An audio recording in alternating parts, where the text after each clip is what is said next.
Boa tarde, queridos. Eu estou aqui, vou fazer uma correção das questões do dia 24 do 4, 28 do 4, desculpem, né, em relação à psicologia da aprendizagem.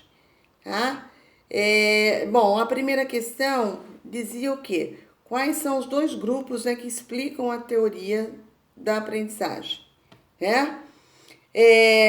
E para citar a diferença, então nós temos ali aquelas teorias que dizem, né, que a criança aprende a partir do condicionamento e aquelas outras teorias que levam em consideração o desenvolvimento, né, cognitivo do indivíduo, tá? Então, uma é a teoria do condicionamento e a outra é a teoria cognitiva, tá? Uma vai dizer que o indivíduo, né, vai aprender a partir das competências, das suas competências internas, lá do seu cognitivo, como, por exemplo, né, a questão da percepção, da visualização, da inteligência, da imaginação, etc. E a outra não, você vai induzir o indivíduo a aprender determinadas coisas, tá? Também vou colocar esse material escrito para vocês corrigirem as questões de vocês. Uma outra questão é em relação, cite três teóricos, né, da psicologia. Vamos colocar no texto, Jerome Bruner foi o primeiro, né, que colocou essa questão da psicologia do desenvolvimento. Então, ele vai falar ali de algumas considerações que vão estar abordadas, né, nas questões abaixo. Mas ele vai ser o primeiro. Logo em seguida, nós temos Piaget, que vai levar em consideração, né, a aprendizagem como fazendo parte das teorias, né, do cognitivo, né, do desenvolvimento cognitivo, e também nós temos Vygotsky, que você vai depender da interação. Qual é a diferença entre Piaget e Vygotsky? Que você precisa, para Piaget, você precisa interagir com o objeto, um texto, um brinquedo, etc., para você desenvolver sua aprendizagem. Para Vygotsky, não. Para você desenvolver a sua aprendizagem, você vai ter um problema e para você resolver esse problema, você vai precisar do outro, seja de um colega num trabalho em grupo, seja do professor, seja da família. Então, você vai ter que ter alguém mediando todo esse processo, tá? E o que é a teoria da cognição? Né? A teoria, então, da cognição, como nós já falamos que as teorias, né, da aprendizagem levam em consideração a cognição, e nós estamos aqui tomando por base Piaget e Vygotsky, então o que seria isso? Né? O que seria essas teorias aí da cognição? A cognição é o quê? É uma função psicológica que atua, né, na aquisição do conhecimento através da percepção, atenção, memória, raciocínio, juízo, imaginação, pensamento e linguagem. Então, todo esse processo, quando nós estamos falando dele, nós estamos falando da cognição do indivíduo. E aí também no texto vai abordar o quê? O que seria uma aprendizagem mecânica e uma aprendizagem, né, significativa. A aprendizagem mecânica é aquela que não vai levar em consideração o que o indivíduo já traz, né, lá do seu conhecimento. Por exemplo, uma criança quando chega na escola, ela já sabe, né, ela já tem o conhecimento. Então, a teoria mecânica não vai levar isso em consideração. Vai dar aquilo e pronto, e acabou. E já a teoria, né, uma aprendizagem significativa, os processos que levam a aprendizagem significativa são aquelas que abordam, né, o que a criança já traz, o que a criança já conhece, tá bom? Também no texto, né, tá bonitinho, tudo escrito isso que eu tô falando, é só vocês aí depois compararem com o que vocês fizeram para saber se está correto. E o que deve ser levado em consideração para promover a motivação? Lá o teórico, né, que falou da teoria do desenvolvimento, que é Jerome Bruner, ele vai colocar o quê? Ele vai colocar a teoria, né? Por exemplo, o ambiente, né? O que ele vai colocar que você precisa, né, desenvolver essa aprendizagem? Então ele vai colocar o seguinte, que você precisa de um ambiente, não é? Você precisa de um ambiente estimulador, então você precisa ali de uma brinquedoteca, você precisa de livros, você precisa de uma sala de aula que tenha bastante estímulos, né? você vai ter que você vai ter que considerar todo já o desenvolvimento interno do indivíduo, aquilo que ele já traz com ele. O professor também vai ter que estar observando isso, né? Como as suas necessidades, seus desejos, sua vontade, interesse, os impulsos, o instinto, bem como, né, o objeto que está sendo, que esse indivíduo está sendo atraído para aprender. Então, por isso que a aprendizagem tem que ser interessante. Né? Você tem que proporcionar meios interessantes para que o indivíduo, então, se interesse por isso.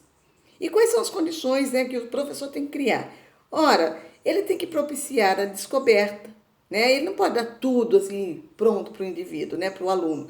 Ele tem que desafiar o aluno, ele tem que criar atitudes de investigação, a pesquisa é muito importante, levar o indivíduo a desejar saber, estimular ele, deixar sempre uma curiosidade para ele poder aprender, ter uma linguagem clara, objetiva, né, do que ele está tentando passar.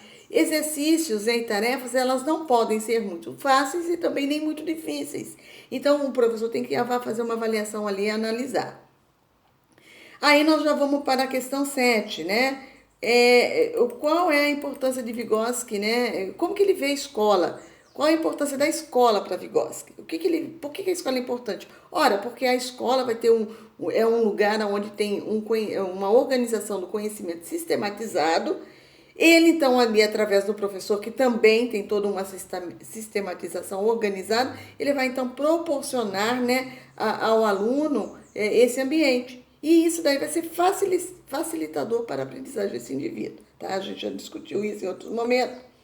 E ele também vai colocar que para você desenvolver essa aprendizagem, você precisa o quê? Desenvolver as zonas proximal. O que é isso? O que é a zona de desenvolvimento proximal de Vygotsky? É quando ele define todas as potencialidades cognitivas desse indivíduo, né?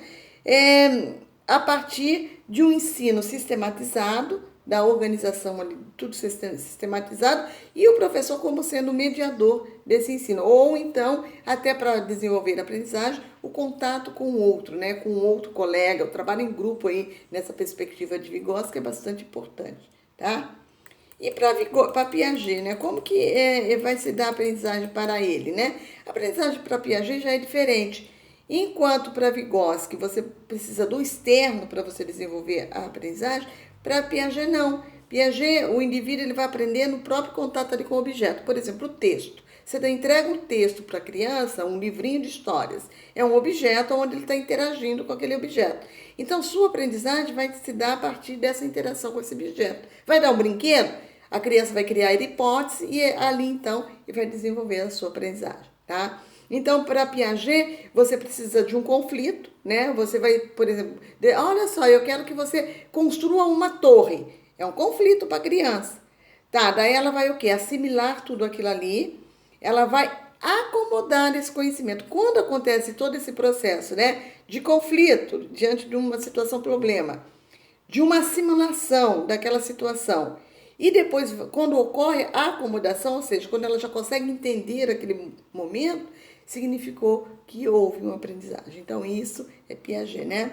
Aí coloquei também nessa questão, né, uma pessoa que a gente trabalha bastante no desenvolvimento da aprendizagem, que para nós, né, professores, o interessante é o quê? O aluno tem que saber a ler e escrever.